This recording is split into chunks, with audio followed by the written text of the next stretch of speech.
Assalamualaikum dan salam sejahtera. Nama saya Aina Adilia binti Abdul Latif dan rakan pembentangan saya adalah Nur Alia Natasha binti Kamaruzaman, Nur Syakni Zulaika binti Syaharum Shah, Tan Yushun dan Teh Wewe. Pedagogi pembelajaran bermakna iaitu KPPB.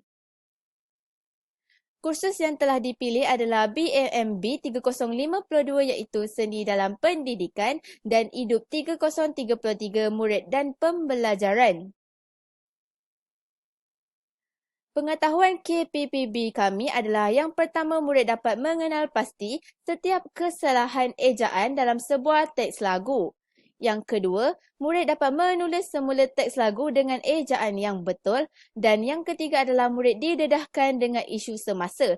Isu semasa yang telah kami pilih adalah pandemik yang berlaku pada sekarang iaitu COVID-19. Seterusnya, kemahiran yang telah kami pilih adalah kemahiran menulis. Kemahiran menulis ini adalah berdasarkan DSKP tahun 2. Standard kandungan 3.3 iaitu menghasilkan penulisan dan standard pembelajaran 3.3.2 iaitu mengedit dan memurnikan hasil penulisan daripada aspek ejaan. Seterusnya, konsep yang kami pilih adalah konsep kesihatan dan kebersihan dan tema yang telah dipilih adalah Ayuh Cuci Tangan. Aspirasi kapasiti pedagogi pembelajaran bermakna tersebut ialah mewujudkan suasana pembelajaran yang menarik bagi membangunkan murid secara menyeluruh dari segi akademik, sosial dan juga co-curriculum. Seterusnya, big idea untuk KPPB tersebut ialah kit pembelajaran. Nama kit pembelajaran ialah pocket huruf.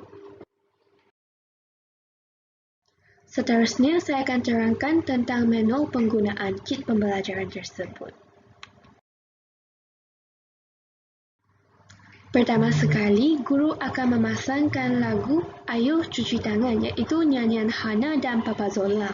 Kemudian, guru akan meminta murid-murid untuk menyanyikan lagu tersebut mengikut irama dan juga melakukan penggerakan badan. Jadi di sini saya lampirkan contoh video lagu Ayuh Cuci Tangan.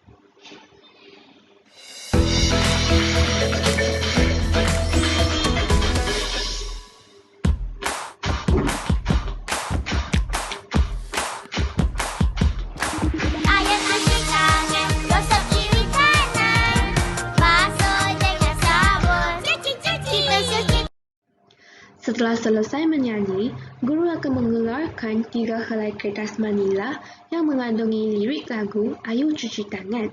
Tetapi dalam lirik tersebut mempunyai 10 kesalahan ejaan di dalamnya.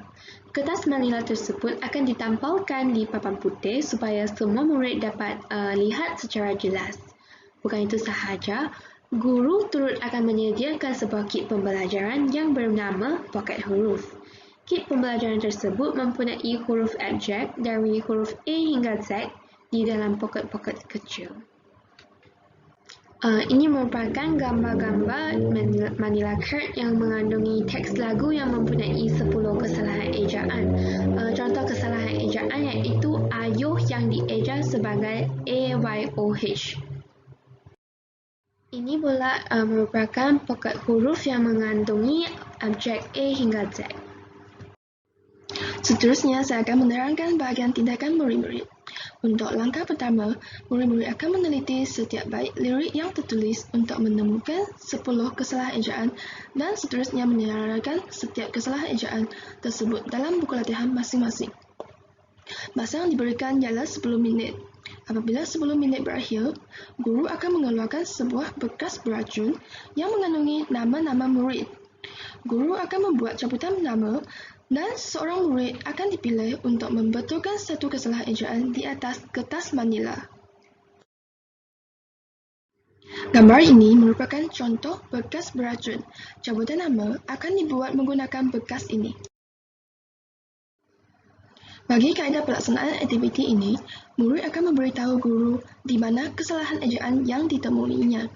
Kemudian, murid tersebut akan mengambil potongan huruf di dalam poket huruf dan seterusnya menambah huruf abjad yang dipilih di tempat yang mempunyai ejaan yang salah. Berikut merupakan contoh kit pembelajaran. Murid akan mengeluarkan huruf dari poket ini. Seterusnya, ini merupakan teks lagu yang sudah dibetulkan ejaan.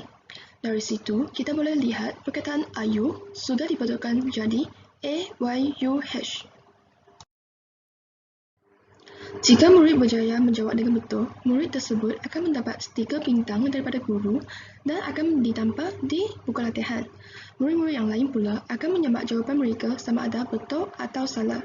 Namun, jika murid menjawab dengan salah, guru akan membuat cabutan nama sekali lagi dan memberi peluang kepada murid lain untuk membetulkan kesalahan murid tadi. Kemudian, 9 orang murid lagi akan dipanggil di hadapan untuk mengedit 9 lagi kesalahan ejaan. Apabila semua murid telah selesai mencari dan mengedit setiap kesalahan ejaan yang terdapat dalam lirik lagu tersebut, murid-murid akan menyalin dan menulis semula lirik lagu yang mempunyai ejaan yang betul di buku latihan masing-masing. Gambar ini menunjukkan contoh stiker bintang. Stiker bintang akan diberi kepada murid yang berjaya menjawab dengan betul. Assalamualaikum warahmatullahi wabarakatuh. Saya akan menyambung pembentangan adik kumpulan saya berkaitan kompetensi 6C yang dapat dilihat dalam big idea yang kami pilih, iaitu kit persembahan poket huruf. Elemen yang pertama dalam 6C iaitu creativity. Jadi, dalam kit ini dapat kita lihat bahawa isi pembelajaran yang ingin disampaikan oleh guru telah diintegrasikan melalui kit dalam bentuk nyanyian, yang mana kita akan mulakan aktiviti kit ini dengan nyanyian. Seterusnya adalah elemen komunikasi. Jadi, kit persembahan tersebut telah melibatkan komunikasi murid sekelas dan menggalakkan mereka untuk melibatkan diri secara aktif semasa aktiviti dijalankan. Yang mana aktiviti dalam kit ini hanya melibatkan seorang saja, iaitu aktiviti secara individu. Namun, sesi perbincangan akan dilakukan untuk melibatkan komunikasi murid sekelas agar mereka dapat melibatkan diri secara aktif dan mereka diberikan pendedahan ataupun diberikan peluang untuk menggunakan kit ini secara keseluruhannya. Seterusnya adalah elemen kritis ataupun pemikiran kritis. Jadi, murid boleh menilai dan mengenal pasti maklumat yang disampaikan dalam kit persembahan, yang mana murid dapat menimba ilmu magna secara kolaboratif dan murid dapat menghubungkaitkan isu semasa seperti isu pandemik COVID-19 melalui kit persembahan. Hal ini kerana isi pengajaran yang telah diselitkan dalam kit adalah melibatkan tema penjagaan kebersihan dan kesihatan yang sangat penting untuk murid-murid agar mereka tahu, agar mereka dapat kaitkan dengan situasi kini yang sedang melanda negara Malaysia maupun seluruh dunia. Seterusnya adalah kewarganegaraan, yang mana murid menunjukkan kepekaan terhadap isu semasa yang berlaku di negara dan antarabangsa, dan yang seterusnya adalah murid dapat mengeratkan perpaduan antara kaum dan bangsa melalui aktiviti tersebut, yang mana aktiviti nyanyian ataupun aktiviti ini tidak melibatkan isu-isu perkauman, yang mana semua murid dapat lakukan aktiviti ini tanpa halangan. Dan yang seterusnya adalah elemen kolaboratif. Jadi, murid dapat meningkatkan kemahiran sosial emosi dan silang budaya melalui aktiviti nyanyian bersama-sama. Dan yang terakhir adalah elemen sasiah, yang mana murid dapat memupuk disiplin diri melalui penjagaan kebersihan dan kesihatan, serta murid menggunakan kemahiran dan pengalaman yang sedia ada untuk menjawab semua soalan yang telah disediakan untuk aktiviti ataupun untuk kit persembahan poket huruf ini.